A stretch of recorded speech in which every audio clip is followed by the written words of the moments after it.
નમસ્કાર મિત્રો, સ્વાગત છે તમારું માર્કેટ બુલેટિનમાં। આજનો વિડીયો લેવાનો છે ખાસ, કારણ કે આપણે આજે વાત કરવાના છીએ 4 પરિણામ વિશે।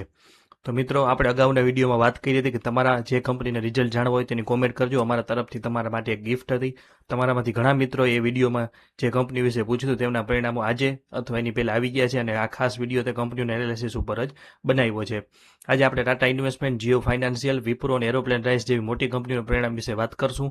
અને આવનારા દિવસોમાં પણ જો કોઈ નવા પરિણામો આવે છે તો તેની તમામ સચોટ માહિતી અમે તમારા સુધી પહોંચાડતા રહેશું। પણ મિત્રો, આ માહિતી સૌથી પહેલાં મેળવવા માટે તમારે પણ એક નાનકડી ફરજ નિભાવવાની છે।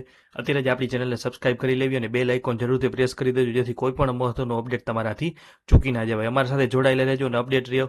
ચાલો વધુ વાત ન કરતા શરૂઆત કરીએ સૌપ્રથમ ટાટા ગ્રુપથી। તો ટાટા ઇન્વેસ્ટમેન્ટ કોર્પોરેશનનું રિઝલ્ટ તમને ખબર છે કે આવી ગયું છે। તો એક મિત્ર એના વિશે કોમેન્ટ કરી, તો તેના માટે ક્વાર્ટર ઓન ક્વાર્ટરની વાત કરીએ તો ડિસેમ્બર 2025ની સરખામણીએ માર્ચ 2026ના પ્રદર્શન પર નજર કરીએ તો કંપનીની કામગીરીમાં મિશ્ર પ્રતિસાદ જોવા મળ્યો છે। ટોટલ ઇન્કમ 60.80 કરોડથી ઘટી અને 42.16 કરોડ થઈ છે। જોકે અન્ય ટેક્સ એડજસ્ટમેન્ટ અને આવકના કારણે કંપનીનો નેટ પ્રોફિટ ચોખ્ખો નફો 75 કરોડની સામે ઘટીને 63 કરોડ નોંધાયો છે। આ ઘટાડાના કારણે ક્વાર્ટરનો EPS પણ 1.49થી ઘટીને 1.26 થયો છે। રોકાણના મૂલ્યાંકનમાં ફેરફારને કારણે આવકમાં તફાવત જોવા મળી રહ્યો છે। ગત વર્ષના સમાન ક્વાર્ટર એટલે કે Y-on-Y ક્વાર્ટર 4 FY25ની સરખામણીએ કંપની ઉત્કૃષ્ટ પ્રદર્શન કર્યું છે। માર્ચ 2025માં કુલ આવક માત્ર 16.61 કરોડ હતી, જે આ વર્ષે વધીને 42.16 કરોડ થઈ છે, જે 150%થી વધુનો ઉછાળો બતાવે છે। નફાકારકતાના મોરચે ગત વર્ષના 37 કરોડના નફાની સામે આ વર્ષે નેટ પ્રોફિટ વધીને 63.83 કરોડ થયું છે, અને ગત વર્ષના સમાન ગાળામાં EPS માત્ર 0.75 હતો, જે હવે વધીને 1.26 ઉપર પહોંચ્યો છે। રોકાણકારો માટે ખૂબ જ સારા સમાચાર કહી શકાય। આગળ વાત કરીએ આખા વર્ષની, તો ફૂલ યર FY25ની તો સમગ્ર વર્ષની ટોટલ રેવન્યુ 306 કરોડથી વધીને 403.47 કરોડ થઈ છે। વાર્ષિક નેટ પ્રોફિટ પણ 312 કરોડથી વધીને 433 કરોડ ઉપર પહોંચ્યું છે। માર્કેટ સેન્ટિમેન્ટની વાત કરીએ તો ટાટા ગ્રુપની ઇન્વેસ્ટમેન્ટ કંપનીના પરિણામો વાર્ષિક ધોરણે ખૂબ જ મજબૂત દેખાય છે। કંપનીની ડિવિડન્ડની આવક અને રોકાણના મૂલ્યમાં થયેલો વધારો લાંબા ગાળા રોકાણકારો માટે આકર્ષક છે। બજારમાં આ પરિણામોને હકારાત્મક રીતે જોવામાં આવે છે। જાણવા જેવી એક ખાસ વિગત કે કંપનીએ આ વર્ષે તેની ડિવિડન્ડ ઇન્કમમાં મોટો વધારો નોંધાવ્યો છે, જે 225 કરોડથી વધીને 244 કરોડ થઈ છે। આ ઉપરાંત કંપનીની બેલેન્સ શીટ ઉપર પણ રોકાણનું વ્યાજબી મૂલ્ય એટલે કે ફેર વેલ્યુએશન પણ વધ્યું છે, જે કંપનીની સંપત્તિમાં મજબૂતી દર્શાવે છે। અને છેલ્લે કંપનીએ શેર દીઠ ₹3.40 ડિવિડન્ડની પર ભલામણ કરી છે। હવે વાત કરીએ બીજી કંપનીની, એની પણ એક મિત્રની કોમેન્ટ હતી જીઓ ફાઇનાન્સની।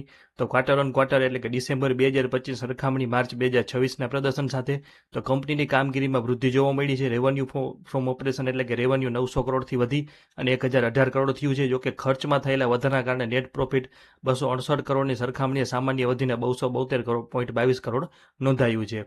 આ ક્વાર્ટરમાં ઓપરેશનલ ખર્ચ અને ફાઇનાન્સ કોસ્ટ વધવા છતાં કંપનીએ નફાકારકતા જાળવી રાખી છે, અને ક્વાર્ટરનો EPS 0.42થી વધીને 0.43 થયો છે। હવે વાત કરીએ ગત વર્ષના સમાન ગાળાની એટલે કે Y-on-Y ક્વાર્ટર 4 FY25ની, તો કંપની આવકમાં બમણો ગ્રોથ કર્યો છે। માર્ચ 2025માં કુલ આવક 493 કરોડ હતી, જે આ વર્ષે વધીને માર્ચ 2026માં 1018.51 કરોડ થઈ છે, જે 100%થી પણ વધુનો વધારો દર્શાવે છે। જોકે ગત વર્ષના સમાન ગાળાના 316 કરોડના નફાની સામે આ વર્ષે નેટ પ્રોફિટ ઘટીને 272 કરોડ થયું છે। પણ નફામાં ઘટાડાનું મુખ્ય કારણ છે ફાઇનાન્સ કોસ્ટમાં થયેલો મોટો વધારો, એટલે 7 કરોડથી ફાઇનાન્સ કોસ્ટ વધીને થઈ ગઈ છે 298 કરોડ, જે કંપનીના બિઝનેસ વિસ્તરણને દેખાડે છે। ગત વર્ષે EPS 0.50 હતો, જે હવે 0.43 થયો છે। વાત કરીએ આખા વર્ષની, તો ફૂલ યર FY26ના વિશ્લેષણ મુજબ કંપનીની કુલ રેવન્યુ 2042 કરોડથી વધી અને 3513 કરોડ ઉપર પહોંચી છે, અને વાર્ષિક નેટ પ્રોફિટ 1612 કરોડની સામે 1560 કરોડ નોંધાયો છે। આનો નિષ્કર્ષ શું આવે તો જીઓ ફાઇનાન્શિયલના પરિણામો મિશ્ર કહી શકાય, એટલે કે ન્યુટ્રલ કહી શકાય। આવકમાં આક્રમક વૃદ્ધિ જોવા મળી છે, જે પોઝિટિવ છે, પરંતુ વધતા ખર્ચના લીધે નફા ઉપર દબાણ દેખાય છે। લાંબા ગાળા રોકાણકારો માટે કંપનીના રેવન્યુ ગ્રોથ આશાસ્પદ છે, અને એક જાણવા જેવી ખાસ વિગત એ છે કે કંપનીની ઇન્ટરેસ્ટ ઇન્કમ એટલે કે વ્યાજની આવક વાર્ષિક ધોરણે 852 કરોડથી વધીને 1901 કરોડ થઈ છે, જે દર્શાવે છે કે કંપનીનો લેન્ડિંગ બિઝનેસ એટલે કે ધિરાણનો બિઝનેસ ખૂબ જ ઝડપથી આગળ વધી રહ્યો છે। આ ઉપરાંત કંપનીના અધર એક્સક્લુડિંગ રિવેલ્યુએશન રિઝર્વમાં પણ વધારો થયો છે, જે કંપનીની મજબૂત નેટવર્થ દર્શાવે છે। હવે વાત કરીએ અમીરચંદ જગદીશ કુમાર એક્સપોર્ટ લિમિટેડ એટલે કે હાલમાં જ જેનો IPO આવ્યો હતો એવું એરોપ્લેન રાઇસ, IPOમાં આપણે સ્કીપનું રેટિંગ આપ્યું હતું। વાત કરીએ ક્વાર્ટર ઓન ક્વાર્ટર એટલે કે સપ્ટેમ્બર 2025ની સરખામણીએ ડિસેમ્બર 2025ની, તો આવકમાં થોડો ઘટાડો થયો છે, પરંતુ નફાકારકતા જળવાઈ રહી છે। રેવન્યુ ફ્રોમ ઓપરેશન એટલે કે 503 કરોડ, રેવન્યુ 593.30 કરોડથી ઘટીને 571 કરોડ થયું છે. જો કે ખર્ચ પરના નિયંત્રણના કારણે નેટ પ્રોફિટ એટલે કે ચોખ્ખો નફો 32 કરોડથી વધી અને 34 કરોડ નોંધાયો છે. આ સમયગાળા દરમિયાન કંપનીનો EPS પણ 3.97થી સુધરીને 4.19 થયો છે. ગત વર્ષના સમાન ક્વાર્ટર એટલે કે YOY Q3 FY25ની સરખામણીએ કંપની ઉત્કૃષ્ટ દેખાવ કર્યો છે. ગત વર્ષે ડિસેમ્બર 2024માં આવક 496 કરોડ હતી, જે આ વર્ષે વધીને 571 કરોડ થઈ છે, જે આશરે 15%નો ગ્રોથ દર્શાવે છે. નફાના મોરચે મોટો ધડાકો જોવા મળ્યો છે. ગત વર્ષના 17 કરોડના નફાની સામે આ વર્ષે નેટ પ્રોફિટ લગભગ બમણો થઈને 34.79 કરોડ પર પહોંચ્યો છે. આ મજબૂત વૃદ્ધિના કારણે EPS પણ 2.24થી વધીને 4.19 થયો છે. આગળ વાત કરીએ 9 મહિનાના પરિણામની, તો આ ગાળામાં કુલ આવક 1421 કરોડથી વધીને 1592 કરોડ થઈ છે. તે જ રીતે 9 મહિનાનો કુલ નફો 48 કરોડથી વધીને 83 કરોડ થયો છે. તો આનો નિષ્કર્ષ શું આવે? તો એરોપ્લેન રાઇસ બ્રાન્ડ ધરાવતી આ કંપની પરિણામો અત્યંત પ્રોત્સાહક કહી શકાય. નફામાં થયેલો લગભગ 100%નો વધારો રોકાણકારો માટે આકર્ષણનું કેન્દ્ર બને છે. એક્સપોર્ટ માર્કેટમાં કંપનીની પકડ મજબૂત થઈ રહી એવું દેખાય છે. જાણવા જેવી ખાસ વિગત એ છે કે કંપનીએ તેના ફાઇનાન્સ કોસ્ટ એટલે કે વ્યાજના ખર્ચ ઉપર થોડુંક નિયંત્રણ મેળવ્યું છે, જે કામગીરીમાં કાર્યક્ષમતા સૂચવે છે. આ ઉપરાંત કોસ્ટ ઓફ મટીરિયલ કન્ઝ્યુમમાં વધારો થયો હોવા છતાં કંપનીએ માર્જિન જાળવી રાખ્યા, જે બ્રાન્ડ વેલ્યુનો પાર્સિંગ પાવર બતાવે છે. હવે વાત કરીએ વિપ્રો લિમિટેડની. લગભગ તો મિત્રોને ખ્યાલ હશે, છતાં આપણે એક મિત્રોની કોમેન્ટ હતી, તો ક્વાર્ટર ઓન ક્વાર્ટરની સરખામણી એટલે કે ડિસેમ્બર 2025ની સરખામણી માર્ચ 2026 સાથે તો વિપ્રોની આવકમાં સામાન્ય વધારો થયો છે. રેવન્યુ 23,555 કરોડથી વધીને 24,236 કરોડ થયું છે. કંપનીનો નેટ પ્રોફિટ 3,145 કરોડથી વધીને 3,521 કરોડ નોંધાયો છે, જે આશરે 12%નો ઉછાળો દેખાડે છે. આ સમયગાળા દરમિયાન EPS પણ 2.98થી વધીને 3.34 થયો છે, જે ઓપરેશનલ કાર્યક્ષમતા સુધારો દર્શાવે છે. ગત વર્ષના સમાન ક્વાર્ટરની સરખામણીએ કંપનીનું પ્રદર્શન મિશ્ર રહ્યું છે. ગત વર્ષે માર્ચ 2025માં આવક 22,504 કરોડ હતી, જેની સામે આ વર્ષે રેવન્યુમાં 7.7%નો વધારો જોવા મળ્યું છે. જોકે ગત વર્ષના 3588 કરોડના નફાની સામે આ વર્ષે નેટ પ્રોફિટ થોડો ઘટીને 3521 કરોડ થયો છે. ગત વર્ષે EPS 3.41 હતો, જે હવે 3.34 નોંધાયો છે. અને IT ક્ષેત્રમાં ચાલેલા વૈશ્વિક પડકારોની અસર અહીં થોડા અંશે દેખાઈ રહી છે. આખા વર્ષની વાત કરીએ તો આખા વર્ષના ફૂલ યર FY26ના વિશ્લેષણ મુજબ કંપનીએ સારી વૃદ્ધિ હાંસલ કરી છે. સમગ્ર વર્ષની કુલ રેવન્યુ 89,000 કરોડથી વધીને 92,624 કરોડ ઉપર પહોંચી છે. વાર્ષિક નેટ પ્રોફિટ પણ 13,218 કરોડથી વધીને 13,265 કરોડ થયું છે.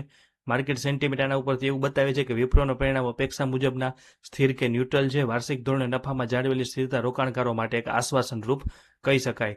જોકે માર્જિન પરના દબાણના કારણે બજારમાં આ શેર માટે સેન્ટિમેન્ટ ન્યુટ્રલથી પોઝિટિવ રહી શકે છે. જાણવા જેવી ખાસ વિગત એ છે કે કંપનીની અધર કોમ્પ્રિહેન્સિવ ઇન્કમમાં આ વર્ષે મોટો ઉછાળો જોવા મળ્યો છે, જે મુખ્યત્વે વિદેશી હુંડિયામણના ફેરફારોના કારણે દેખાય છે. આ ઉપરાંત કંપનીના સોફ્ટવેર લાયસન્સ એક્સપેન્સમાં થયેલો વધારો સૂચવે છે કે કંપની ટેકનોલોજી અપગ્રેડેશન પર વધુ ભાર આપી રહી છે. તમામ મિત્રોને બાયબેકના સમાચાર ખબર જ હશે, પણ છતાં આપણે ટૂંકમાં જાણી લઈએ તો વિપ્રો લિમિટેડ દ્વારા શેરધારકો માટે 15,000 કરોડના બાયબેકની જાહેરાત કરવામાં આવી છે, જેમાં કંપની તેના 60 કરોડ શેર 250 રૂપિયા પ્રતિ શેરના ભાવે પરત ખરીદશે, એટલે કે બાયબેક કરશે. અને આ ટેન્ડર ઓફર દ્વારા કરવામાં આવશે અને રેકોર્ડ ડેટ હવે ટૂંક સમયમાં જાહેર કરવામાં આવશે. તો વાત કરીએ આપણે 4 પરિણામોની, ત્યારબાદ તમામ મિત્રો એક ખાસ નોંધ લેવી કે આ વિડીયોમાં આપવાવાળી માહિતી તમામ માત્ર શૈક્ષણિક હેતુ માટે છે. અમે કોઈ શેર ખરીદવા કે વેચવાની સલાહ કે કોઈ ટીપ આપતા નથી. શેર બજારમાં રોકાણ કરવું જોખમને આધીન છે, તેથી કોઈ પણ રોકાણ કરતા પહેલા તમારા ફાઇનાન્શિયલ એડવાઇઝરની સલાહ જરૂર લેવી અથવા તમારી રીતે પૂરેપૂરું એનાલિસિસ કરવું. કોઈ પણ નફા કે નુકસાન માટે માર્કેટ બુલેટિન જવાબદાર રહેશે નહીં. તો મિત્રો, આજના પરિણામો અને વિપ્રોના બાયબેક વિશે તમારું શું મંતવ્ય છે? શું તમે આ કંપનીઓમાં શેરમાં રોકાણ કરો છો કે કરવા માંગો છો? અમને કોમેન્ટમાં કરીને જરૂર જણાવજો.